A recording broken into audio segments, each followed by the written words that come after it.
Next, we're going to look at some of the troubleshooting features of the 753 and 754 calibrators. These features include ramping the output, stepping the output manually and automatically, making min-max measurements, and doing log measurements. First, we'll show ramping the output. First, you must get to the source screen. Then select the function. In this case, we're selected for a type K thermocouple. Type in your temperature value. Select more choices twice, and then select ramp. Type in your starting value for the ramp, your ending temperature value for the ramp, and the amount of time that you want the ramp to take, say 15 seconds. And then press Start Ramp, and the temperature will ramp from the output into the indicator for your test. To do a ramp with trip detect, the calibrator will ramp the temperature and freeze on the temperature at which it measures a contact state change on the resistance measurement terminals of the calibrator.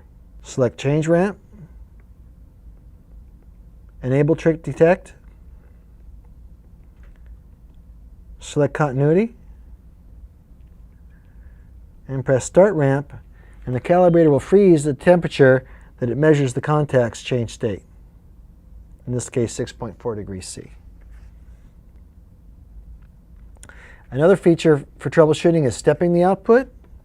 Press More Choices, select the Step Soft key, type in a step value, and then use the up and down arrows to change the output in the step sizes that you've programmed. To auto-step the output, select Step, and then Auto-Step. Type in the starting value, the ending value, the time per step in seconds, the number of steps, whether you want it to be repeating or one-time test, and then select your step style, either sawtooth, changes from starting value to ending value and then starts over again, or triangle, which starts at 0%, the beginning value, goes to the ending value, and then works its way back down. When I start the step, the countdown timer goes, and then the stepping starts. And it will step repeatedly until you choose to turn it off, and you can verify if an indicator is changing accordingly as the temperature is applied. To make min-max measurements, select the measure screen, press More Choices 2 times, and then select min-max.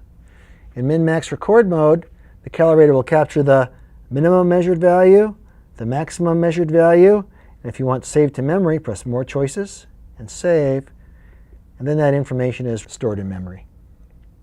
To do logging measurements, select More Choices, select Log, enter the number of points that you want to log, say 60, the number of minutes, and that calculates the number of points based on that reading rate over that period of time. Done, and then start logging, and it will log those measurements to memory so you can upload them later to a PC. And these are the troubleshooting features of the Fluke 753 and 754 calibrators.